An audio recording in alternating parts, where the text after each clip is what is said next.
اللهم صل وسلم وبارك عليه وعلى آله صلى الله وسلم عليه.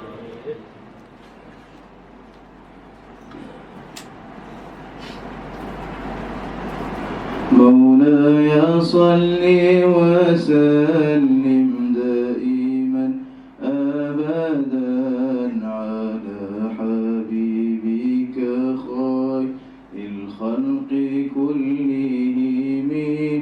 مولاي صل وسلم دائما أبدا على حبيبك خير الخلق كلهم.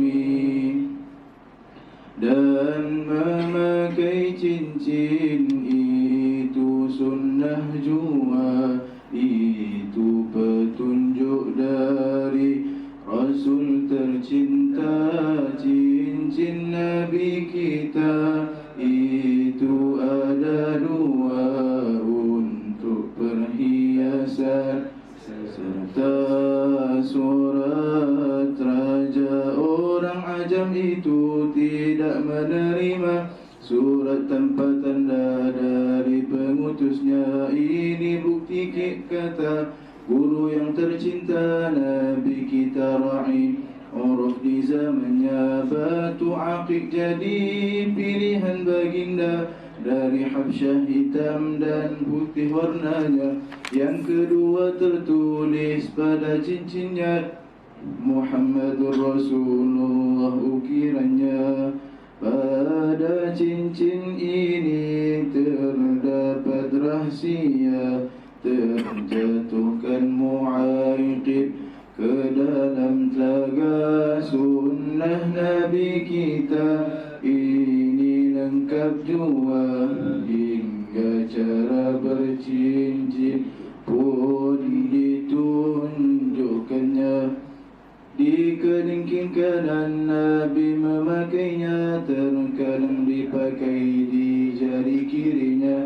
Tidak makruh juga, tidak khilaf aula, bahkan sunnah pakai.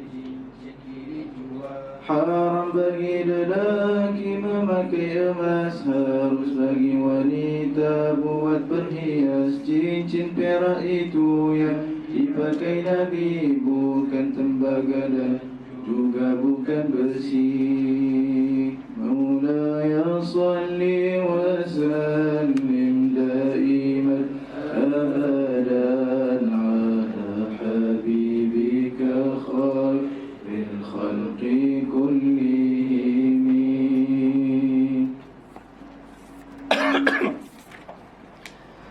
Baik, bab pada menyatakan tentang cincin dan cok mohor baginda Nabi SAW. Dan memakai cincin itu sunnah jua, itu petunjuk dari Rasul tercinta. Cincin Nabi kita itu ada dua, untuk perhiasan serta surat raja. Jadi ada dua kegunaan cincin yang digunakan oleh Rasulullah SAW. Yang pertama untuk perhiasan, dan yang kedua untuk digunakan sebagai cok bagi menghantar surat kepada para raja pada zaman tersebut. Karena Rasulullah SAW ketika ingin menghantar surat kepada ajam, maka di kalangan sahabat mengatakan bahawa raja-raja ajam, ini ajam maknanya ghair Arab, ini bukan Arab, mereka tidak akan menerima surat tanpa ada tanda daripada pengutusnya. Seperti yang saya sebut, orang ajam itu tidak menerima surat tanpa tanda dari pengutusnya. Jadi kena ada cok. Jadi maka Nabi SAW membuat cok pada waktu tersebut, mengikuti dengan huruf pada zaman tadi. Jadi ini kata Syekh Yusri Hafizahullah Ta'ala, kata Syekh, ini bukti kata guru yang tercinta, Nabi kita ra'i huruf di zamannya. Jadi Nabi meraihkan huruf pada zaman baginda Rasul SAW. Nabi tak sebut. Kenapa kena buat macam tu? Aku ni Nabi, mereka hanya pengikut yang sepatutnya mengikuti Nabi akhir zaman. Kena beriman dengan aku. Aku pula nak kena ikut arahan mereka, nak kena ikut pula syarat-syarat yang mereka letak. Tak, Nabi tak sebut macam tu. Ini bukti Nabi mengikuti huruf. Bila dikatakan bahawa mereka tak akan terima surat kalau tidak ada cok, Nabi kata buat cok. Maka siapa yang buat cok Nabi kita Muhammad SAW? yang membawa cop Nabi kita Muhammad ataupun surat Nabi kita cincin tersebut adalah Ya'la ibni Umayyah. Beliaulah yang telah mereka bentuk cop Nabi kita Muhammad sallallahu alaihi wasallam. Jadi Nabi pakai cincin. Cincin yang Nabi gunakan tadi dalam bentuk yang bagaimana? Ada yang mengatakan, yang saya sebutkan sini, batu akik jadi pilihan baginda dari Habsyah, hitam dan putih warnanya. Jadi antara batu yang dipakai oleh Rasulullah ni pakai cincin. Betul kalau kata khatam, berbeza dengan sebahagian lagi cincin yang disebut sebagai diblah. Diblah yang tidak ada fas. Cincin yang tidak ada batu ataupun yang tidak ada bentuk seperti cincin ni. Cincin macam ni walaupun tidak ada batu, tapi dipanggil khatam juga kerana dia ada bentuk. Jadi bentuk kan. Macam cincin cop mohon Nabi SAW. Jadi dia ada bentuk dia. Cincin yang tidak ada bentuk macam belah rotan tu, cincin belah rotan yang bulat saja, tu dipanggil diblah. Tu tak dipanggil khatam. Khatam mesti ada bentuk kerana ada fas. Sama ada fasu daripada batu ataupun fas daripada bentuknya. Ni sebab tu dalam hadis disebut kana fassuhu minhu. Cincin Nabi fassuhu minhu ay min warik. Cincin Nabi daripada perak, fassuhu minhu ay min warik. Dan juga bentuknya juga ataupun tempat diletakkan batu tu dibuat juga daripada perak. Ni bentuk dia. Jadi ni dipanggil khatam. Beza dengan yang tidak ada bentuk tu bulat macam tu saja dipanggil diblah. Tu orang Melayu kita panggil belah rotan. Bukan ambil benda tu. Diblah belah rotan. Batu akik tu boleh tengok dalam kitab Syekh Atiyah Saqaf. Dan kitab Syekh Atiyah Saqaf berkenaan Mawsu'ah Usrah. Kita berkenaan dengan perkahwinan dan sebagainya. Ada 6 jilid kitab tersebut dalam bab khitbah, dalam bab bertunang, dan itu ada disebutkan adat orang-orang yang terdahulu bagaimana mereka bertunang. Dia salah cincin dan sebagainya. Disebutkan di situ istilah-istilah cincin yang digunakan. Batu akik jadi pilihan baginda dari Habsyah, hitam dan putih warnanya. Jadi terdapat banyak riwayat yang menyebutkan tentang kelebihan menggunakan cincin daripada batu akik. Namun kata Al-Imam Al-Hafiz Ibn Rajab Al-Hanbali rahimahullah, riwayat-riwayat tersebut tidaklah sabit walaupun banyak jalan-jalan periwayatannya. Jadi kita tak, saya sebut faedah saja. Imam Ibn Rajab kata riwayatnya tidak sabit. Hanya sekadar untuk kita guna dan ada kelebihan segi tajribah yang digunakan oleh orang, tidak ada masalah. Kami itu tajribah. Tapi nak sebut kata ini Nabi sebut dan sebagainya, itu yang kita tak sebut. Kalau untuk tajribah, kata ada orang pakai dan kemudian tajribah dia gunakan batu akik ni begini. Dengan tajribah tidak ada masalah. Dari Habsyah, hitam dan putih warnanya. Ini disebut dalam Wasailul Usul pada muka surat yang ke-120. Disebut dalam kitab Wasailul Usul, batu akik yang dipakai oleh Nabi itu daripada Habsyah dan warnanya hitam dan putih. Yang kedua, tertulis pada cincinnya Muhammadun Rasulullah ukiran. Ini cincin yang kedua yang ada cop. Tadi yang untuk perhiasan, yang ada cop yang ditulis Muhammad Rasulullah. Tapi ni balik. Cincin yang digunakan cop oleh Nabi terbalik tulisannya. Sekarang dah boleh dibaca terus. Cincin zaman Nabi tidak boleh dibaca terus, kena cop baru boleh baca. Karena tu digunakan untuk cop. Kalau yang ni digunakan cop terbalik pula. Di cop tu terbalik. Faham? Jadi tulisannya Muhammadun Rasulullah. Muhammad satr, Rasulun satr, Allah satr. Maksudnya Muhammad satu baris, Rasul satu baris, Allah satu baris. Dan Allah diletakkan di atas ta'adduban ma'a ismillahil a'zam. Nabi beradab dengan Allah Subhanahu wa ta'ala. Baik, pada cincin ini terdapat rahsia. Terjatuhkan mu'aiqib ke dalam telaga. Pada cincin yang dipakai oleh Nabi, cincin ini ada rahsia. Kata ulama, rahsianya seperti rahsia cincin baginda Sulaiman alaihissalam yang hilang. Maka ketika waktu hilang cincin Nabi Sulaiman, hilanglah kerajaan Nabi Sulaiman seketika. Orang tak kenal Nabi Sulaiman. Setelah cincin itu hilang, dalam riwayat disebut masyarakat waktu tak kenal kata ini Nabi Sulaiman alaihissalam. Jadi yang Allah telah uji pada waktu tersebut. Baik. Begitu juga cincin Rasulullah. Hilangnya cincin Nabi bermakna hilanglah kerajaan Sayyidina Osman pada waktu tersebut. Kerana cincin Nabi terjatuh pada ketika mana Sayyidina Osman radhiyallahu anhu memegang pemerintahan khalifah pada waktu tersebut. Jadi hilanglah kekuasaan Sayyidina Uthman. Sayyidina Uthman, adakah dia biarkan macam tu bila cincin tu jatuh dalam telaga Bi'r Aris? Tak. Dikorek telaga Aris tadi sehinggalah kering airnya, dan kemudian dicari taftish dengan penuh teliti, tak dijumpai. Jadi tak diketahui di mana cincin tersebut. Kita telah diangkat oleh Allah Ta'ala sebagai bukti bahawa akan berlakunya fitnah setelah itu. Jadi cincin Nabi lahu sir yang agung, kerana jatuh cincin tadi berlaku fitnah. Jatuh cincin tersebut, Sayyidina Uthman dibunuh. Sayyidina Uthman ini sebagai tanda yang disebutkan oleh para ulama. Okay? Baik. Siapa Sayyidina Mu'aykib yang terjatuhkan cincin tadi? Adakah dia ambil sengaja jawab macam ni? Tak. Para sahabat zaman dahulu, khatam ini ada tukang jaganya. Ada tukang tugas yang bertugas menjaga cincin Nabi yang digunakan untuk cop. Faham? Sebab tu Sayyidina Abu Bakar radhiyallahu anhu, Sayyidina Umar radhiyallahu anhu, Sayyidina Uthman radhiyallahu anhu, ketika mana mereka nak memakai cincin Nabi untuk ambil barakah, mereka akan pergi minta kepada Sayyidina Mu'aykib, boleh tak kami nak pegang sekejap cincin cop Nabi untuk kami pakai dalam beberapa hari, nanti kami akan bagi balik semula. Maksudnya ada tugas-tugas masing-masing dalam kerajaan. Itu kalau kamu kalau nak tahu lebih lanjut tentang idarah yang telah disusun oleh Nabi kita Muhammad SAW, boleh buka kitab yang dikarang oleh Syekh Ja'far Kattani kalau tak salah saya. Kitab apa tu? Tertib Al-Idariyah. Tertib Al-Idariyah. Taratib ke Tertib Al-Idariyah. Buka dalam kitab tersebut. Ada jual di Darussalam, 2 jilid. Yang tu kamu akan tengok Nabi menyusun tertib dalam pengurusan kepada para sahabat. Siapa yang akan jaga bahagian unta, siapa yang jaga bahagian ini, semua ada dalam kitab tu. Kitab tu sangat mumtaz. Kena beli, ada di Darussalam, 2 jilid. Baik. Jadi Sayyidina Mu'aykib bertugas menjaga cincin cop Nabi SAW. Jadi para sahabat seperti Sayyidina Abu Bakar, Sayyidina Umar, Sayyidina Uthman, kalau mereka nak mengambil barakah, merindu dengan Rasulullah, nak ambil berkat memakai cincin tersebut, mereka akan pergi minta kepada Sayyidina Mu'aykib. Sayyidina Mu'aykib akan izinkan dipakai, kemudian dikembalikan semula kepada Sayyidina Mu'aykib. Jadi ini bukan duk pegang saja, main saja bawa, tak. Ini satu tugas yang besar sebenarnya.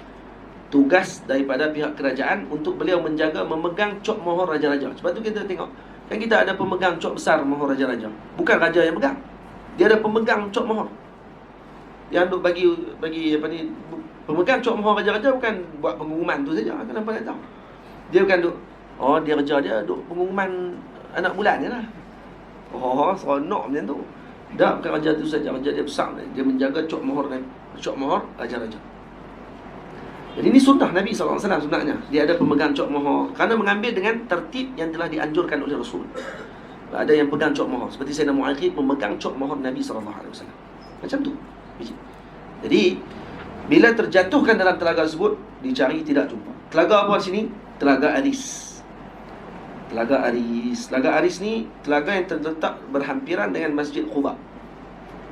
Dan ianya dinisbah kepada seorang lelaki Yahudi yang bernama Aris, yang bermaksud Al-Falah atau Fallah, iaitu petani. Fallah, iaitu petani dalam bahasa Ahli Syam.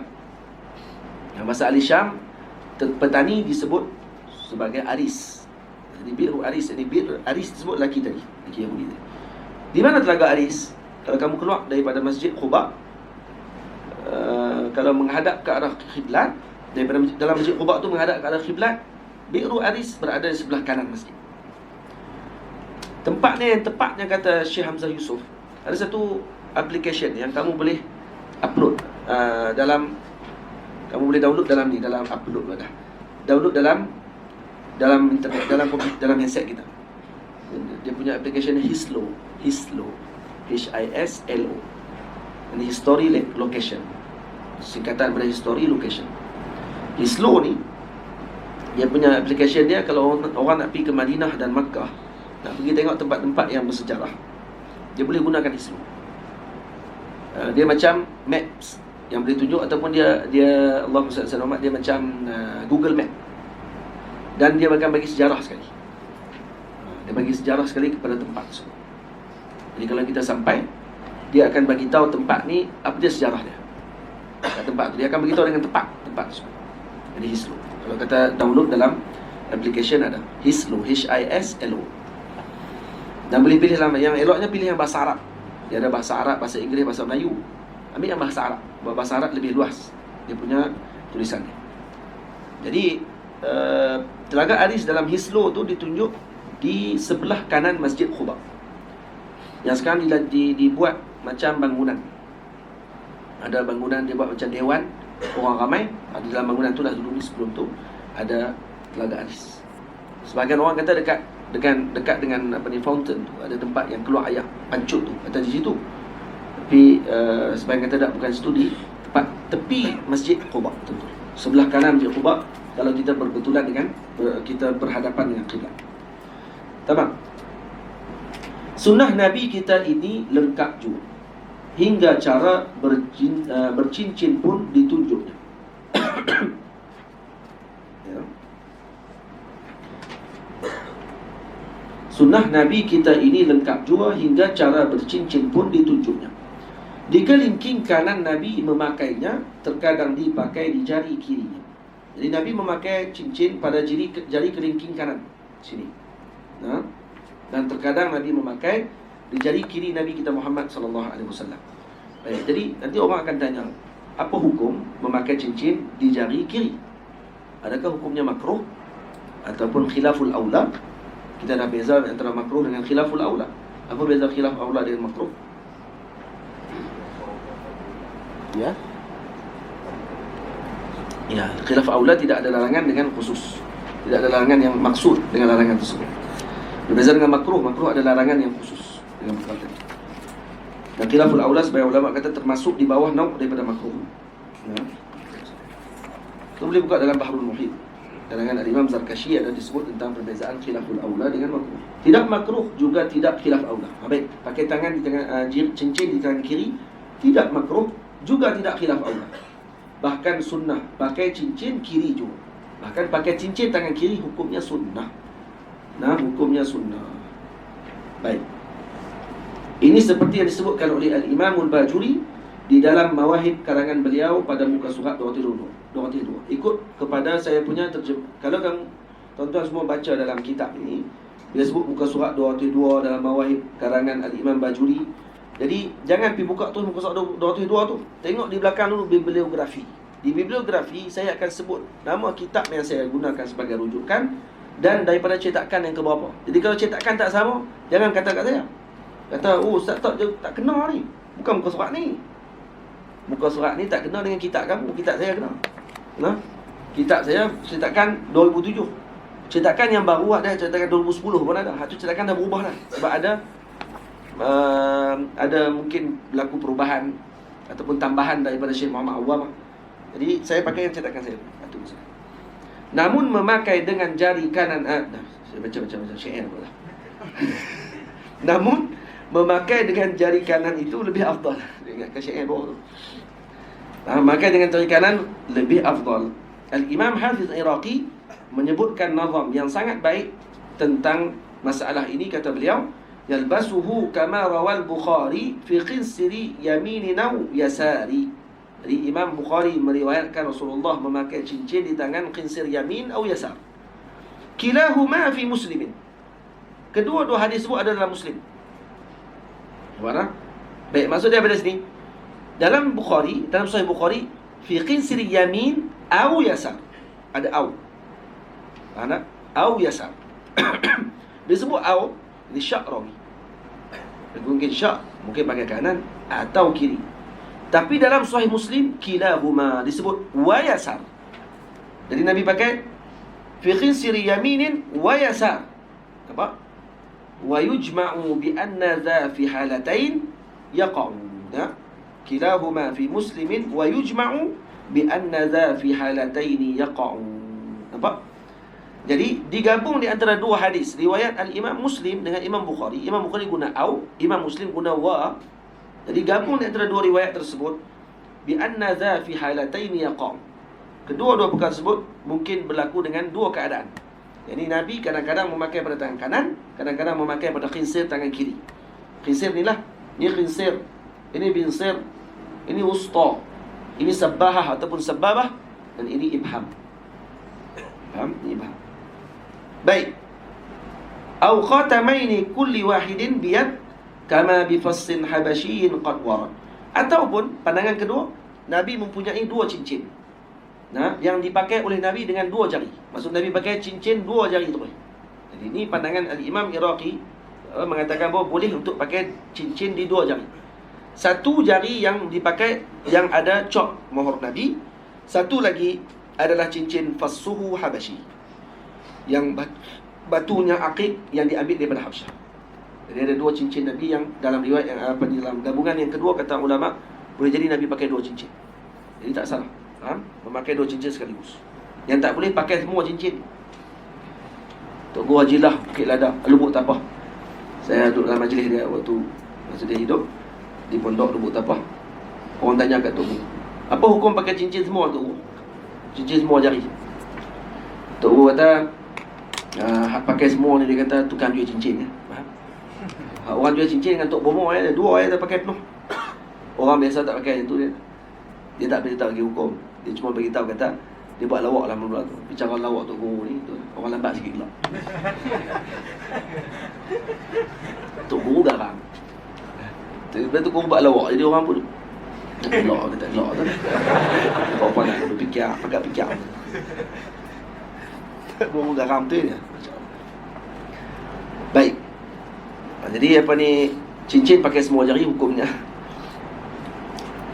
kata hukumnya makruh. Kata haram tidaklah, hukumnya makruh. Semua jari tak pakai, mereka orang tak pernah betul. Kamu tengok dalam seorang cincin pakai semua jari. Sabak tak? Mungkin dia Tok Wali yang main ahwal.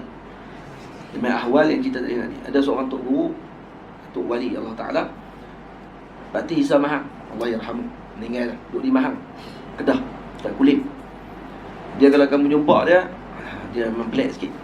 Dia pakai jam banyak. Ni jam ni banyak. Jari kanan ada 3, jari kanan 3, jari kiri 3. Tu dia. Kalau kita tengok tu, hai, tu dia ni. Dia mursyid tariqah Santariyah. Mursyid tariqah tu. Dia main. Lepas tu kalau tengok tu, saya kata tengok pakai cincin banyak tu, sabar tak? Hold dulu. Jangan pergi apa ni, buat benda macam ni semua ni. Bid'ah dalalah, Nabi tak nak buat. Sabar, kau dia main ahwal. Orang ahwal ni dia panggil syatah al-awliya ni, syatahat al-awliya, ataupun latahan para wali ni. Kita tak boleh nak tengok sebab waktu tu dia terangkat taklif waktu tu. Dia tahu dia tapi saya tak kata, sebab kalau awliya, kalau kata dia sampai kepada peringkat ahwal yang dia tak ditanggung diri dia tak boleh jadi musyrik sebenarnya. Apa ni, Patah Mak Isa Mahang dia lain. Dia bukan pakai sebab dia tak sedar, dia sedar. Dia saja dia pakai. Mungkin dia guna dengan pandangan. Kamu pernah baca kitab? Ada satu kitab dijual di Azhar, di belakang Azhar. Kitab berkenaan dengan ta'liqus sibhah fil unuq, menggantung tasbih di tengkuk. Kalau tengok ada Tok Guru pakai tasbih itu tak kat tengkuk. Dia kata apa ni, tasyabbuh dengan nisa, pakai ni haram, bid'ah dalalah. Tak. Ada kitab dikarang berkenaan dengan tersebut. Ada di kalangan awliya yang memang sengaja pakai tasbih di tengkuk. Antara sebab dia kerana apa? Kerana untuk nak bagi mengelakkan pandangan manusia kepada dia.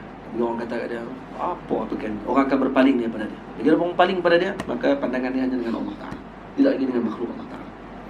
Lepas tu jangan pelik kalau tengok ada awliya ataupun tok guru dan sebagainya letakkan tasbih di tengkuk mereka.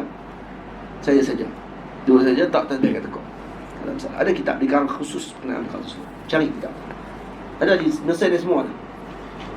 Cari. Tak cari yang tak jumpa. Cari. Ada kitab, menarik kitab. Menarik saja dengan baca kitab. Tajuk baca di dalam. Jadi menarik kitab ni. Beli dulu. Tu susun kat rumah. InsyaAllah kitab tu nanti akan doakan kita dengan kebaikan. Ya Allah, bagilah dia buka aku, ya Allah. Bagilah dia buka, ya Allah. Dia akan doa insyaAllah. Dan akan didoakan dengan kekayaan. Yang memang orang yang kitab banyak ni insyaAllah dia kaya. Kalau tidak tak boleh beli kitab banyak. Dah, maksud saya, kalau ada kitab banyak insyaAllah kita akan jadi kaya, insyaAllah.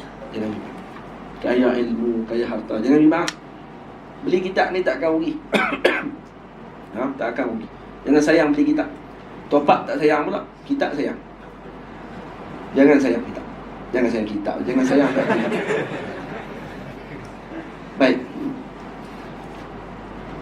Syekh Abdul Rahman Kattani Dia cerita pasal ayah dia.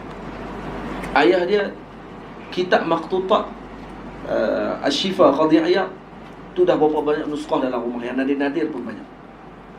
Tiba-tiba ada seorang lelaki datang jual kitab Maqtutat Asy-Syifa Qadhi Iyad pada beliau. Main-main nak jual tak kat depan pintu rumah dia, abang kata ada kitab yang dia nak jual dekat ayah dia. Kawan tu perlukan duit. Berapa harga Syifa tu yang tulisan tangan tadi? Dia jual harga dia hampir sama dengan harga maktabah Syekh. Punya mahalnya. Syekh Abdul Rahman, Abdul Rahman Al-Kattani sekarang ni digelar sebagai Musnidud Dunia. Dia Musnidud Dunia, ahli besar, duduk di Maroko. Jadi apa ni, dia bagi nasihat lah kat ayah dia, jangan belilah. Ayah dah ada Maqtutat yang lebih langka kalau dalam bahasa Arab, bahasa Indonesia lah. Bahasa Melayu kita pun langka juga lah. Jadi yang lebih rare daripada tu lagi ada dah. Berapa nak ambil lagi yang tu? Apa kata ayah dia? Dia kata, wahai anak, orang macam kami tidak akan menolak kitab Syifa ketika sampai di depan pintu. Mai macam mana pun kami tak akan tolak. Semua Allah Ta'ala bagi berkat. Keluarganya kaya, insya-Allah. Jadi kita tak akan tolak. Kerana Syifa bila dah sampai depan rumah, kita akan tolak. Bukan Syifa tu maknanya seorang wanita namanya Syifa, ataupun Syifa anak murid Ustaz Zuhair, kan? Saya Syifa kawan Azra'i balik lah, sekolah sikit lepas. Syifa itu ni masa raya haji, dia pergi buat dendeng kat saya. Dia pandai masak dendeng. Tahu dendeng? Daging dendeng tu. Tu apa ni, Fifi yang gurau. Tanya Fifi, tahu dendeng? Tahu? Tak tahu. Dendeng ni macam daging tu, daging hitam. Dia masak sedap lah, pada pedah. Jadi saya pun habaq dekat Ustazah. Kata, mana dendeng yang Syifa buat tu? Yang Ustazah pun Syifa mana? Dah Syifa, anak murid Ustaz Zuhair. Dia ada buat dendeng tu, dia bagi. Lepas tu dia pun ambil lah, ada buah nanti air. Dia pun ambil makan. Sambil makan tu puji, pandai Syifa masak. Yang bini tu, Syifa mana ni? Saya kata Syifa anak murid Ustaz Zuhair. Anak murid Ustaz Zuhair. Makan dulu puji. Simpan esok nak makan pula. Simpan pula. Simpan pula nanti air. Esok minta lagi, lepas tu bagi. Mana dendeng Syifa? Tanya lagi, Syifa mana? Anak murid Ustaz Zuhair. Ustaz Zuhair ada anak murid perempuan ke? Perempuan main mana Syifa lelaki ni? Syifa tu ada belakang. Ada. Mai ke tak ke balik dah. Ada mai. Syifa nak kenal tadi. Abang tu kata Syifa anak murid Ustaz Zuhair lah. Hak lelaki tu lah. Oh lelaki dengan orang perempuan 2 hari. Rupanya dia duduk fikir, Syifa mana ni masak sedap dendeng, dia duduk puji dan hai. Payah perempuan ni. Tanyalah. Kita habaq, kalau yang kedua kita habaq nama lain.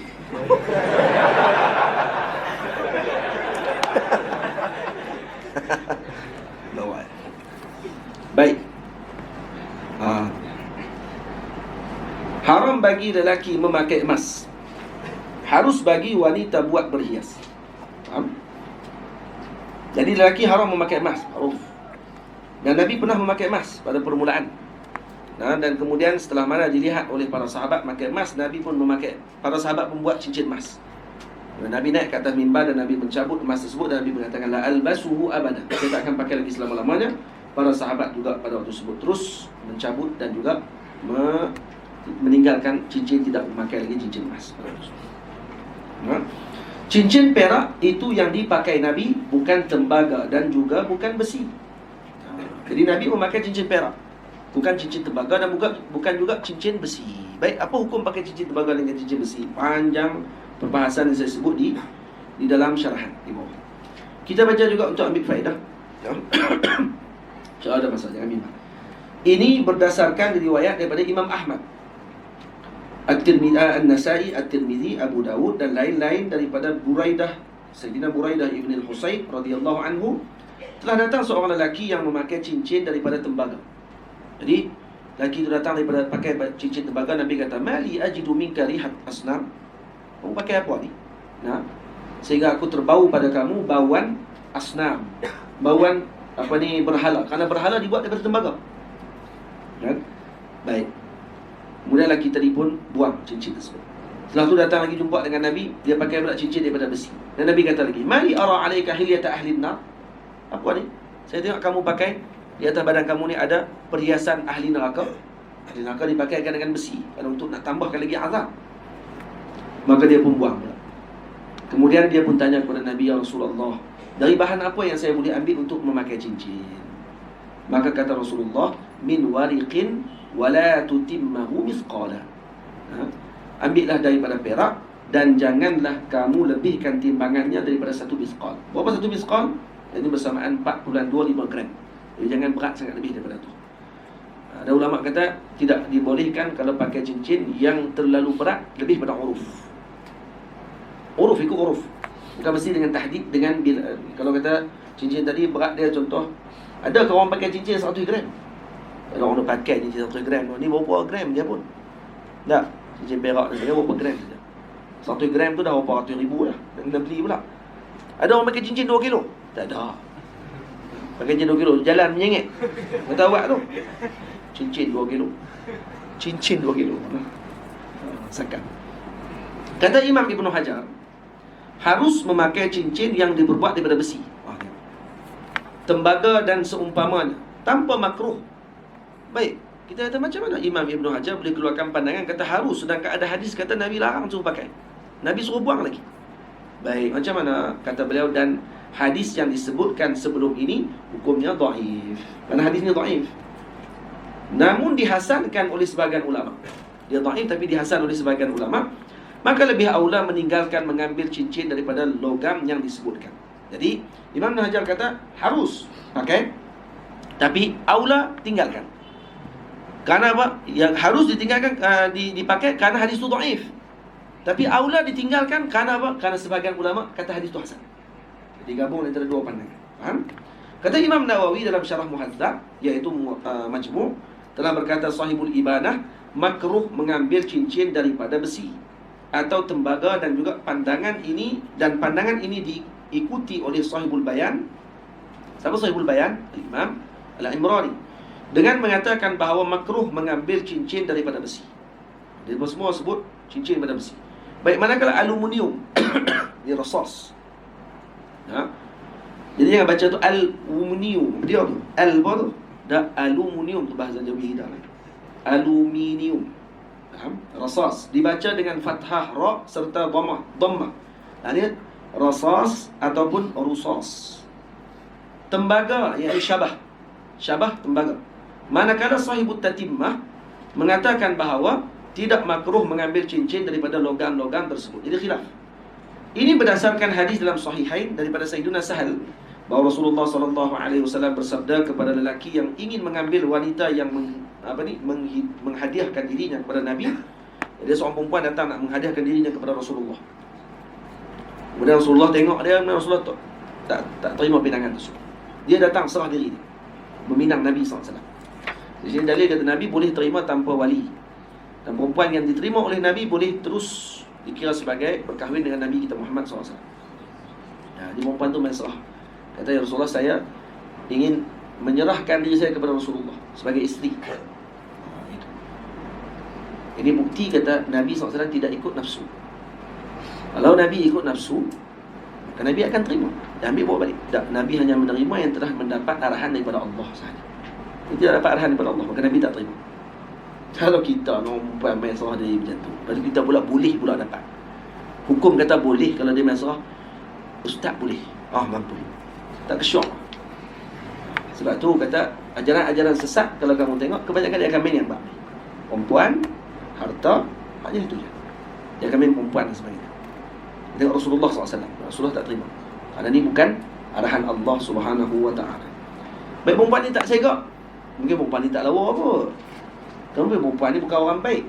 Ada riwayat yang lain, tak disebut di sini. Ada riwayat yang lain, Sayyidina Anas bin Malik ketika menceritakan kisah ini, anak perempuan Sayyidina Anas bin Malik, waktu tu Sayyidina Anas cerita dekat menantu beliau, itu Sayyidina apa? Menantu Sayyidina Anas, Apa putus anak Anas? Aduh, terkenal nama ni. Lu tak kelas ni dia teringat. Lepas tu terlupa. Tengok muka Adham lupa. Allahu Akbar. Dia waktu wafat, dia duduk dalam kubur, dia bangun balik semayang. Nama apa? Ma'ruf dalam Sunan Tirmizi saja nama dia. Lupa nama. Tak apalah. Kawan insya-Allah kita ingat. Jadi dia dengan menantu Sayyidina Anas ada dengan menantu beliau, termasuk dengan anak perempuan dia, isteri kepada ni lah, kepada tabi'in ni yang agung ni. Karomah dia waktu dia mati, waktu dia wafat, dia dah doa kepada Allah, ya Allah matikan aku dalam keadaan aku solat. Waktu dia mati, ditanam, waktu tak dalam liang lahat tu dia bangun semayang. Dia bangun balik semayang. Dan orang dah tahu kata dia memang dah mati dah. Maka dia terus tanam dia sambil dia tengah semayang. Pada dah mati. Semayang. Apa pun tanam waktu tengah duduk semayang. Ini menantu Sayyidina Anas bin Malik. Kita lompat kali dengan Tutup Imam. Jadi hantu dah kata ni zombie ke apa? Tak. Jadi sebab dia tahu kata ni karomah dia. Aduh. Nama apa sahabat?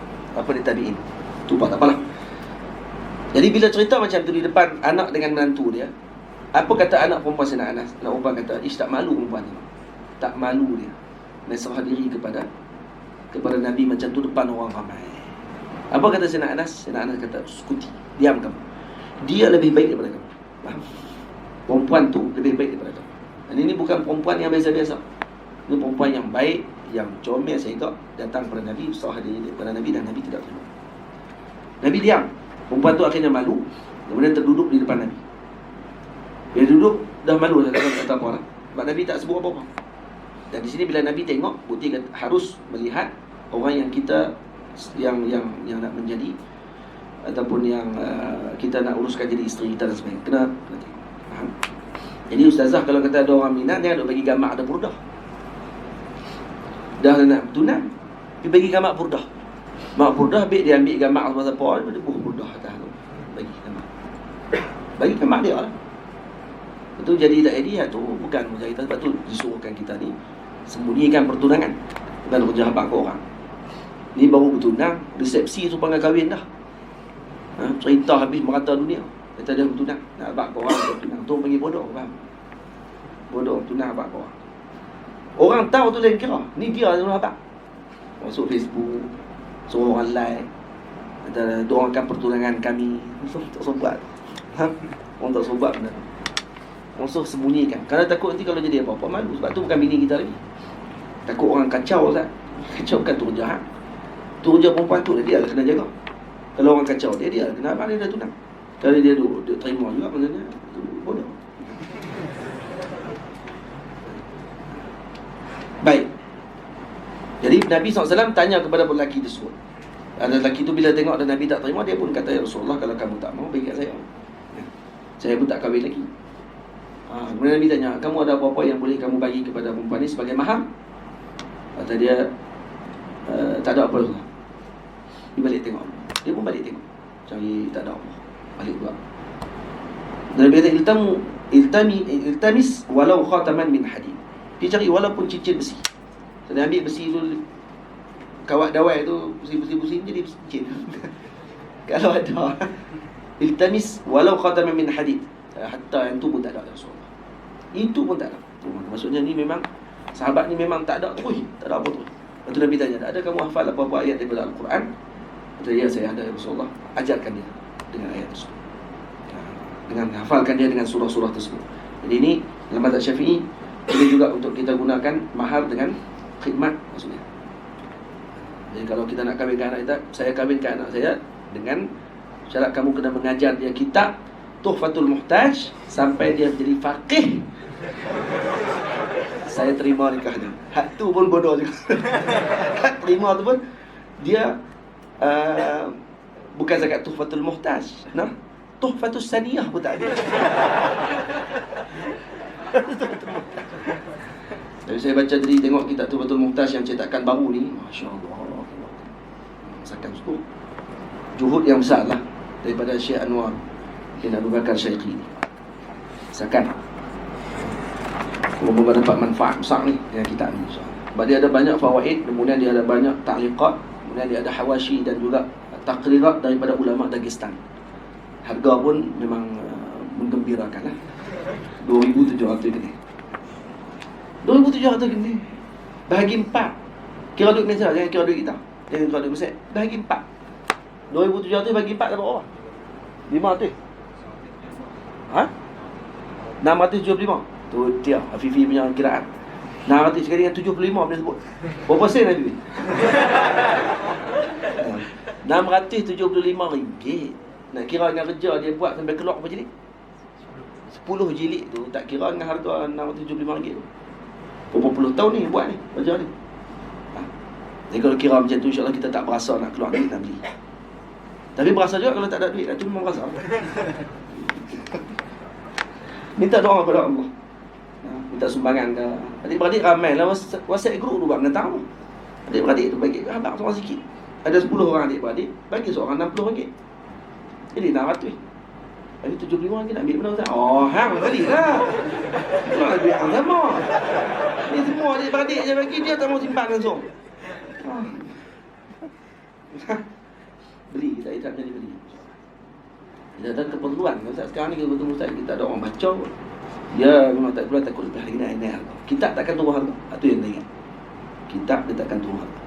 Dan dia lagi lama, lagi mahal. Itu dia. Dalailul Khairat yang Muhammad Abu Nur bawa pergi ke sekolah dia buat buku Tok Abah tu. Muhammad Abu Nur ambil buku Dalailul Khairat saya tu, hak makhtutat tu. Dia balik, dia pergi sekolah dia. Dia abang kata ni resipi Tok Abah. Mana nak resipi Tok Abah cerita boboiboy tu. Dia tengok tu dia kata ni lah resipi Tok Abah. Buat pergi sekolah dia. Saya baik kawan-kawan tak buat balut nasi lemak. Buat balut Tok Miah mampu. Tahu harga makhtutat tu berapa? Makhtutat tu harganya 3,000 genih. Lagi mahal pada ni Tuhfatul Muhtaj 10 jilid. 3,000 genih makhtutat tu. Saja abang lah, tak curi lah. Hilang pula kat rumah dia. Makhtutat tu 3,000 genih. RM800 lebih kurang. Dia bawa pergi ke sekolah dia kata sepi Tok Abah. Saya mengucap. Dia nak cakap baiklah, ada dalam beg dia tak pula. Hilang selai pun cukup lah. Tak ada harga dah. Lepas tu ditulis oleh ulama. Kemudian pula ada ditulis di kiri kanan kitab tu ada hawashi. Dia dah tulis maklumat-maklumat penting. Lepas tu dia tulis pula faedah. Baca ni apa dia yang faedah. Baca ni faedah dia punya. Kita saya bawa pergi simpan kat rumah lah. Tapi selalunya saya akan bawa lah. Bagi barakah. Saya pun guna kitab tu untuk kalau majlis, mudah juga kitab tu. Sebab tulisannya mudah dibaca. Umur dah dekat 130 ke 40 tahun ke 160 tahun umur ni kitab tu. Baik, bab pada menyatakan tentang senjata baginda Nabi SAW. Terus siapa pula?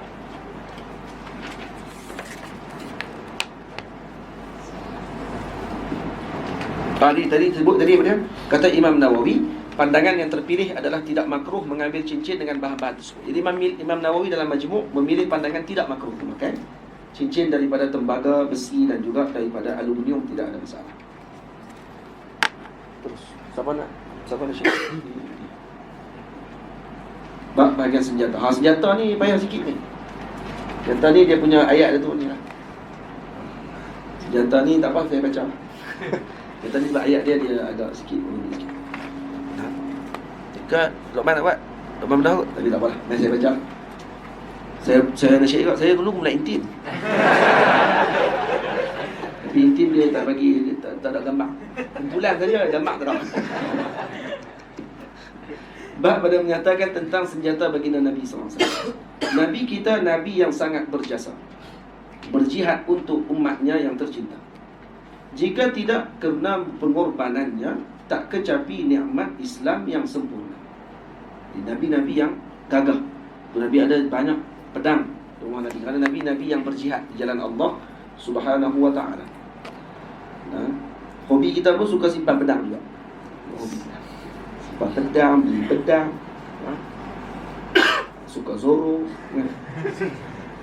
Pedang mirfad, pedang mirfad dan juga baju besinya bukti perjuangan Nabi yang perkasa. Jadi Nabi ada pedang, ada mirfad, ada baju besi. Apa bukti semua ini? Bukti kepada perjuangan Nabi sallallahu alaihi wasallam. Nabi adalah Nabi yang berjuang di jalan Allah Subhanahu wa taala untuk melihat umat ini dalam kebaikan. Nah, itu kalau dilihat dalam peperangan Rasulullah, walaupun Nabi pergi berperang dengan pedang dan senjatanya, tapi tidak ada dalam sejarah pembunuhan Rasulullah kepada orang melainkan seorang saja. Seorang sahaja yang Nabi bunuh. Iaitu Umayyah bin Khalaf. Dia seorang saja yang telah dibunuh oleh Nabi dengan secara tidak langsung. Bukan Nabi pitikam dia, tidak. Dibunuh secara tidak langsung. Boleh faham? Karena Nabi bukan pergi perang untuk bunuh orang. Ada orang tanya pasal cerita itu, dia kata, macam mana Ustaz? Nabi duduk di depan sekali, takkan Nabi tak bunuh orang langsung? Kan Nabi bukan pergi nak bunuh orang. Ada orang pergi perang kerana dia bertahan saja. Dan dia akan seru dulu kepada agama Allah Ta'ala. Nabi tidak akan membunuh. Lepas tu kata ulama, disebut dalam riwayat, asyarrun nas man qatala nabiyyan wa qatalahu nabiyyun. Man qatala nabiyya wa qatalahu nabiyyun. Jadi manusia yang paling jahat man qatala nabiyya. Jadi dia telah membunuh Nabi. Nabi jadi maf'ul. Jadi dia bunuh Nabi. Atau qatalahu nabiyyun. Nabi jadi fa'il. Ataupun yang dibunuh oleh Nabi. Manusia yang jahat, yang paling jahat, yang membunuh Nabi dan dibunuh Nabi. Ini manusia paling jahat. Jadi Umayyah bin Khalaf ni adalah orang yang dia adik kepada Ubay bin Khalaf. Ataupun abang kepada dia, sama adik-adik lah. Ketahuilah wahai saudaraku semua, pedang Nabi kita itu ada nama. Yang ada nam. Bukan nam tu, nama. Jadi pedang Nabi kita ada nam. Oh, sebab usah orang Kedah. Enam tu nam ya, apa? 1, 2, 3, 4, 5, 6. Ini nama bukan nam. Dan ada satu lagi buah, dia panggil buah nam. Juga ada apa, dia panggil nam dot. Tak ada kerja tu, tak ada kaitan dalam bab kita. Tak ada kaitan dengan kitab kita. Ketahuilah wahai saudaraku semua, pedang Nabi kita itu ada nama. Yang pertama, maksur jua gelarannya. Ini antara bab yang saya berdiri dan saya berhenti lama juga. Sebab nak buat ayat, nak bagi sama di belakang. Nak buat syair, nak bagi sama, nak sebut nama semua pedang Nabi. Agak ni juga lah. Alhamdulillah siap juga. Alhamdulillah. Yang pertama, maksur jua gelarannya, diwarisi dari ayah yang tercinta. Ini pedang Nabi yang pertama, namanya maksur. Ini yang diwaris daripada ayah beliau. Baik. Ini di bawah ni ada masalah penting. Bila saya sebut masalah penting itu, kena baca masalah pewarisan para Nabi menjadi perbahasan di kalangan para ulama. Ulama bincang tentang masalah waris para Nabi, pewarisan mereka. Adakah mereka, Nabi adakah boleh mewarisi? Dan adakah diwarisi harta Nabi? Tidak, diwarisi tidak boleh. Karena Nabi tak akan mewarisi harta kepada orang lain. Tapi Nabi mewarisi harta orang lain, ada. Di dalam bab Nabi mewarisi harta orang. Faham? Para ulama sehingga sebahagian di kalangan mereka mengatakan bahawa tidak ada riwayat yang kuat menunjukkan bahawa para anbiya mewarisi harta. Sebahagian para ulama lagi mengatakan bahawa para anbiya tidak mewariskan harta mereka serta tidak mewarisi harta orang lain. Faham tak ayat tu? Manakala masalah pewarisan Nabi daripada sebahagian milik kedua ibu bapa baginda adalah sebelum diutus menjadi Rasul. Kata sebahagian ulama, Nabi mewarisi harta dari ibu ayah Nabi sebelum jadi Rasul. Al-Imam Syekhul Islam Zakaria Al-Ansari rahimahullahu ta'ala. Zakaria Al-Ansari ma'ruf, maqamnya di bersebelahan dengan Al-Imam Syafi'i radhiyallahu anhu. Boleh masuk lagi maqam Imam Syafi'i sekarang? Siap lagi? Tak siap lagi dah. Lama, berapa tahun dah? 5 tahun dah je lah. Kalau tak salah 5 tahun dah. Bila nak siap tak tahu. Imam Zakaria Al-Ansari, Syekhul Islam.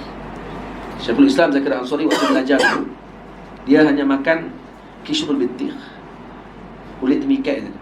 Orang tahu dekat tong sampah tu, itu yang dia kutip kerana tak ada duit. Jadi dia akan kutip, basuh, dia akan ambil yang masih lagi ada merah-merah tu, dan kemudian dia akan makan sekali yang putih-putih itu sekali. Ini kehidupan dia.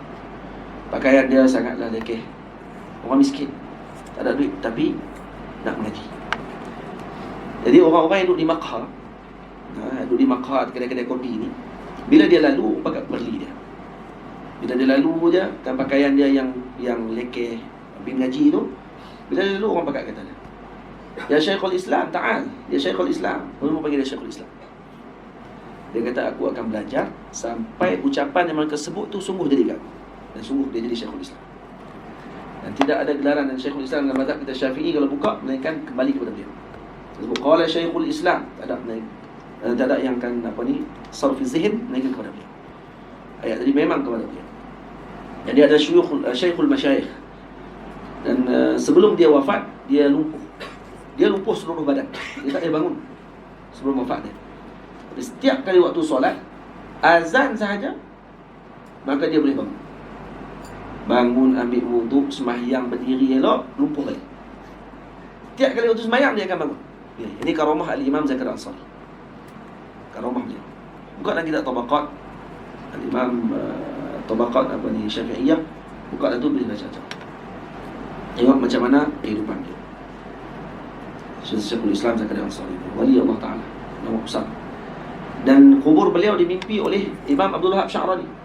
Imam Abdul Wahab Sya'rani mimpi, dalam satu mimpi beliau, kata beliau, saya bermimpi melihat saya berada di atas kapal yang sangat cantik, warnanya hijau, dihampar dengan permaidani hijau, dan saya melihat Al-Imamul A'zam Abu Abdillah Muhammad bin Idris Asy-Syafi'i radhiyallahu anhu berada di atas kapal tersebut, dan saya melihat Al-Imam Syekhul Islam, guru beliau Syekh Zakaria Al-Ansari, berada di sebelah Al-Imam Syafi'i.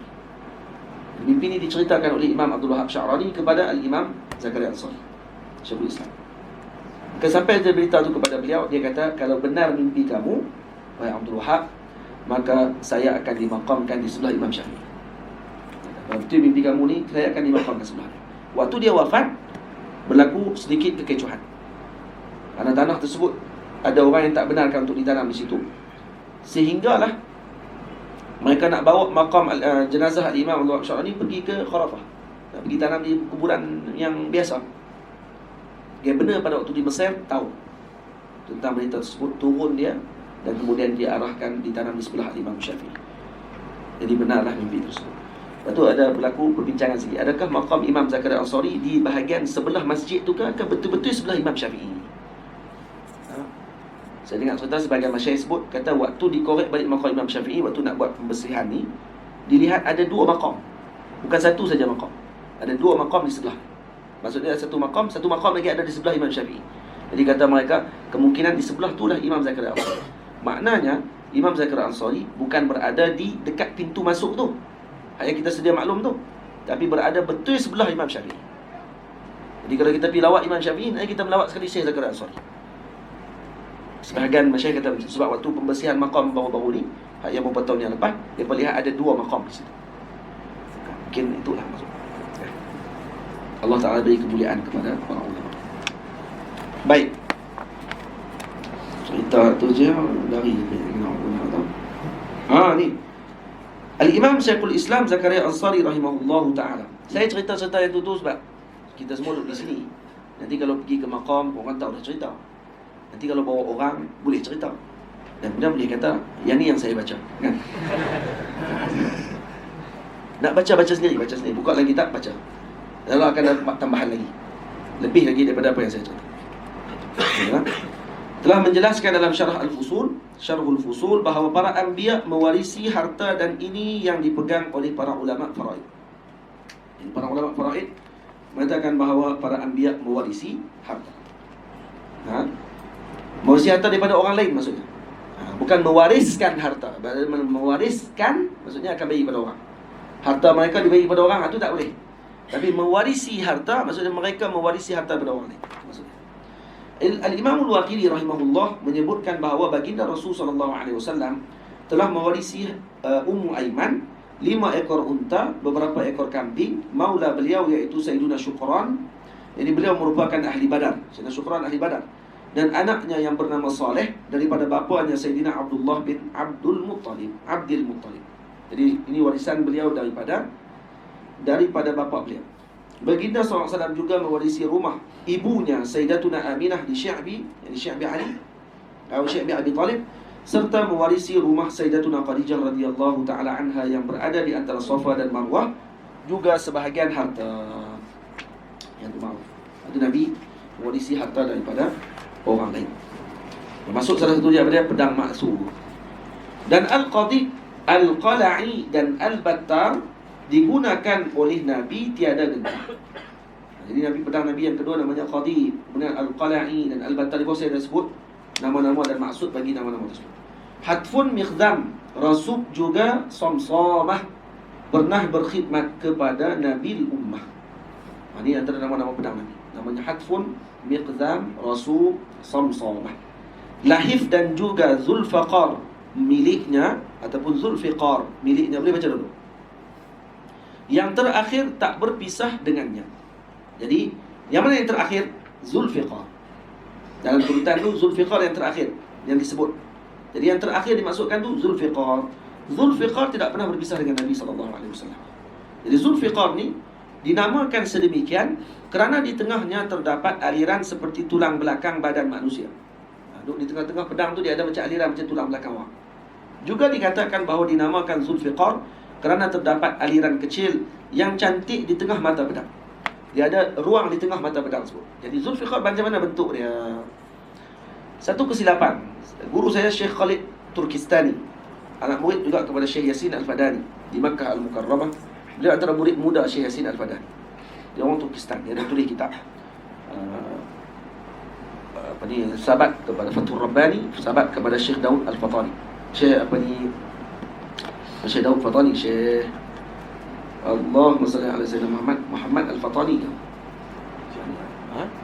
Bukan, ada seorang lagi ulama besar daripada Mekah juga yang masih sempat lagi dengan zaman yang sezaman dengan Syekh Yasin Al-Fadani, yang alim besar dalam mazhab Syafi'i.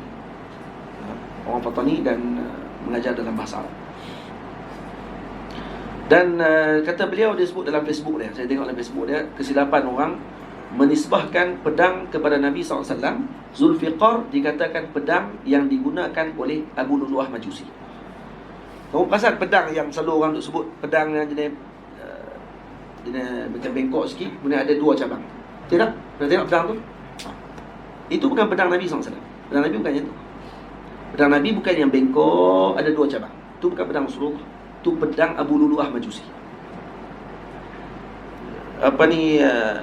Kelompok yang mana dia pernah kelirukan orang dengan pedang Rasulullah, digunakan lambang tu sebagai pedang Nabi. Dan pedang Nabi bukan macam tu. Pedang Nabi menegak, tegak, macam ni bentuk dia di hujung bentuk macam ni, kemudian ada aliran di tengah. Itu ya pedang Nabi.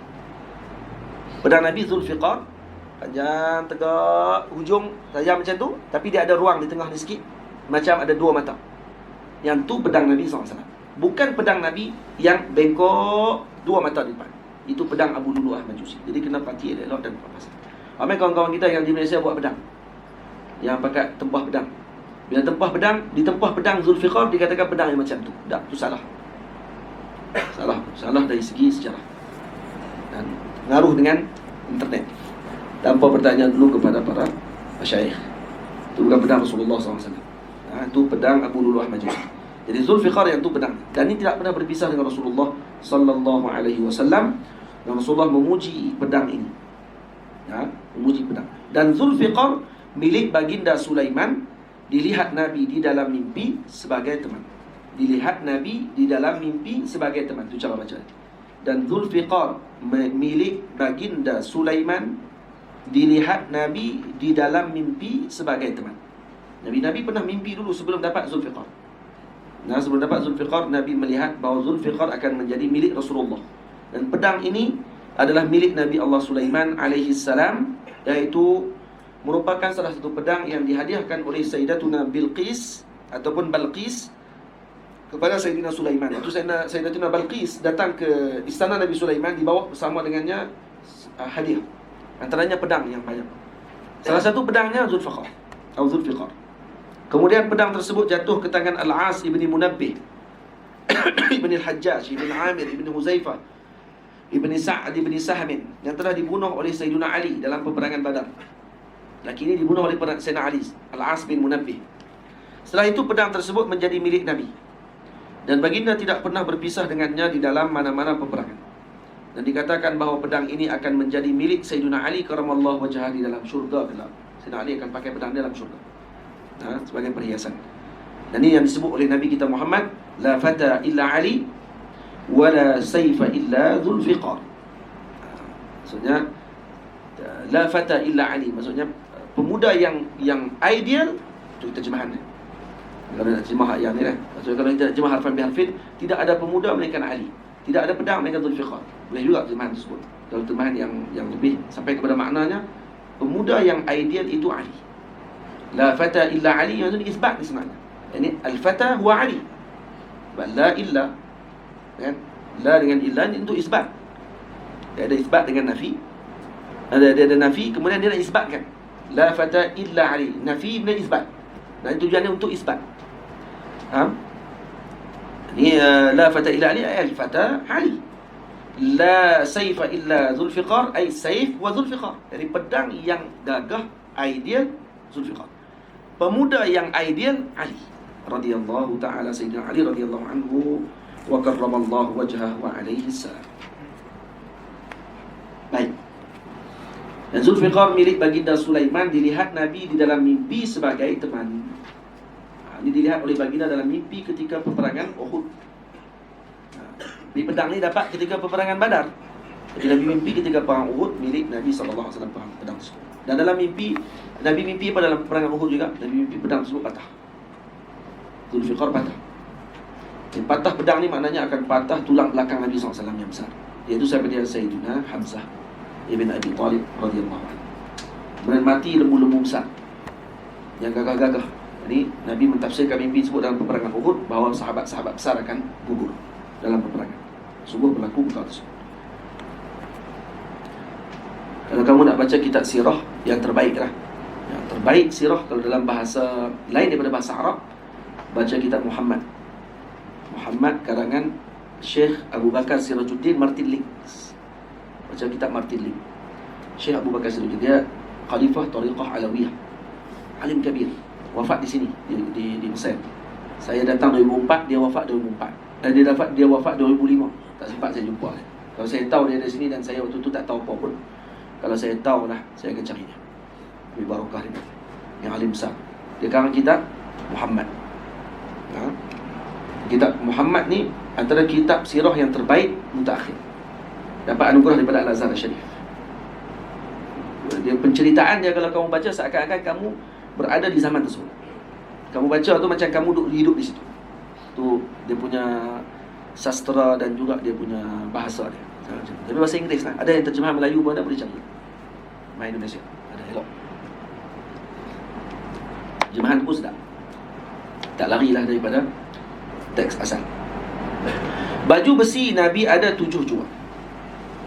Zatul Fudul, Zatul Wishah, Fiddah namanya. Jadi baju besi Nabi ada 7. Yang pertama namanya Zatul Fudul, kerana panjang. Dia panjang, Zatul Fudul. Zatul Wishah yang kedua. Yang ketiga namanya Fiddah. Ini Nabi dapatkan ketika peperangan Bani Qainuqa. Namanya Zatul Hawashi, Al-Batra dan Al-Qirniq, yang terakhir kecil, molek dan menarik. Zatul Hawashi yang keempat, Al-Batra yang kelima, dan Al-Qirniq yang keenam. Qirniq ni saya tulis itu yang terakhir kecil, molek dan menarik, kerana makna Qirniq adalah anak arnab. Jadi itu terjemahan kepada makna kepada Qirniq sebenarnya. Memang pada makna Qirniq, iaitu kecil, molek dan menarik. Itu macam anak arnab lah, anak-anak kan comel, molek. Jadi kemungkinan Qirniq ini baju besi yang dipakai di bahagian dalam yang kecil. Maksudnya bukan baju besi panjang, baju besi yang di bahagian dalam. Baju besi kan ada banyak juga bahagian. As-Sughdiyah, menyempurna yang disebut milik Daud ketika membunuh Jalut. Nah, dan yang ketujuh, menyempurna yang disebut, iaitu menyempurnakan yang 7 tadi, namanya Sughdiyah. Ini milik Nabi Allah Daud alaihissalam ketika membunuh Jalut. Nabi Daud ketika membunuh Jalut, ini seperti yang disebutkan oleh Al-Imam Al-Ya'muri dan juga Al-Hafiz Mughlatai dalam kitab mereka. Ketika membunuh Jalut, Nabi Allah Daud memakai Sughdiyah. Dan ini diwarisi sampai kepada Nabi kita Muhammad sallallahu alaihi wasallam.